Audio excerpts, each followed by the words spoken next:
د معلوماتو ترلاسه کول د پاکستان د هر وګړي بنیادی حق دی او دا تحفظ او حق د پاکستان آئین هر وګړي ته ورکړی دی. په دې لړ کې د غیر سرکاري سازمان سی پی ډی آی په مرسته د نیډز غیر سرکاري تنظیم لخوا په پیښور کې د 400 د خبريالانو لپاره غونډه را جوړه کړې شوې و چې هغوی څنګه کولی شي چې معلومات ته په قانوني توګه ځان رسوي. د دې تربیتي ورکشاپ تربیت ورکوونکي وتلي خبريال عمر چیما ویل چې هر وګړي کولی شي چې د یو درخواست په شکل کې د هغې سرکاري ادارونو د فنډونو د استعمال او د هغوی په کار پوښتنې وکړي او دغه ادارې په 10 ورځو کې پابند دي چې معلومات ورکړي او دا حق د پاکستان اساسي 19 ای د لاندې د آر ټی آی ایک په توسط سره ورکړي دي. دیکھیں جو آر ٹی آئی ہے نا وہ ایک عوام کے پاس ویپن ہے, ایک رائٹ جاننے کا ذریعہ ہے, ایک قانون ہے اور اس کے ذریعے وہ ان کا ایک ریاست سے تعلق کو جوڑتا ہے کہ وہ ریاست جس میں وہ رہتے ہیں اس میں جو کچھ ہو رہا ہے اس کے بارے میں جاننے کا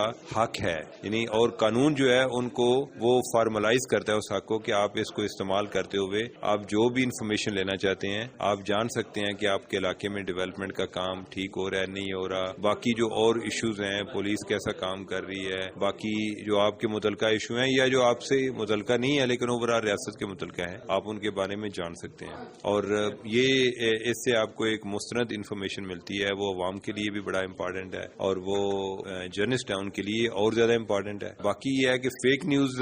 فیک نیوز کا کلاکما بھی اسی طرح سے ہوتا ہے کہ جو غیر ضروری اطلاعات غیر ضروری معلومات پھیلائی جاتی ہیں اور اس میں جو ایک میڈیا کی بالخصوص بہت زیادہ ڈیوٹی ہے کہ لوگوں کو ان سے دور رکھے, کیونکہ ان کا پرپز فیک نیوز کا پرپز لوگوں کا مائنڈ مینیپولیٹ کر کے ان سے اپنی مرضی کے فیصلے لینا ہوتا ہے کہ کوئی رائے شماری ہو رہی ہے, کوئی انتخابات ہو رہے ہیں تو لوگوں کا ایک خاص ذہن سازی کر کے اس کو استعمال کرنا ہوتا ہے کسی کینڈیڈیٹ کے حق میں یا کسی کے مخالف میں. په دغه تربیتي ورکشاپ کې ګډونوالو څه زده کړې وکړې نو شاید علي او محبوب علي وایي زیاتره فیسبوک ګورو, ټویټر ګورو یا بل څه ګورو. ټویټر خو به هر حال ډېر زیات سیف راځي خو فیسبوک ایریا چې ده نو هغه کمپلیټ د فیک نیوز نه ډکه ده. د فیک نیوز په بیس باندې چې دی نو څومره غټ ټینشن جوړېدی شي, څومره مسایل جوړېدی شي او د هغې بیا روکتام څونه ګران کار دی. درې طریقې دي, د دریو داسې انډیویجوال نه یا د دریو د داسې اتنټیک ځایونو نه د خبر کاونټر کولی شي, د هغې باره کې معلومات کولی شي. سپوز ما دپاره درې ویب سایټس داسې چې کوم انټرنیشنل لیول باندې دي, نیشنل لیول باندې دي, چې کوم اتنټیک دي هغې نه زه هغه څیز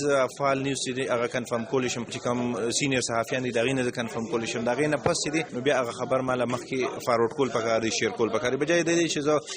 په خپل سوچ باندې زما د ذهن مطابق یو خبر یو هغه غلطه مې یو ځایم چې دا زه شیر کوم. اداري یوازې ما ته نه, یو صحافي ته نه بلکې عام شهري ته هم باونډ دی. هغه به دته چې کوم د انفارمیشن ورکوي خو دې کې چونکې څه دغه داسې دي چې هغې کې موږ نیشنل سکیورټي او هغه دغه راځي زمرې راځي نو هغه به چې کوم به د دې نه موږ بهر ساتو, په هغې باندې موږ چې کوم انفارمیشن نشو اخیستی. باقي چې کوم پبلک افیس هولډرز دي د هغوی موږ چې کوم یو قسم د تحقیقاتي رپورټونه په هغې جوړول شو. زموږ چې کوم ما خو دلته چې کله دغه کنو دي چې کوم جوډیشري نه اخیستی شو خو هغه چې کوم داسې نه چې ته د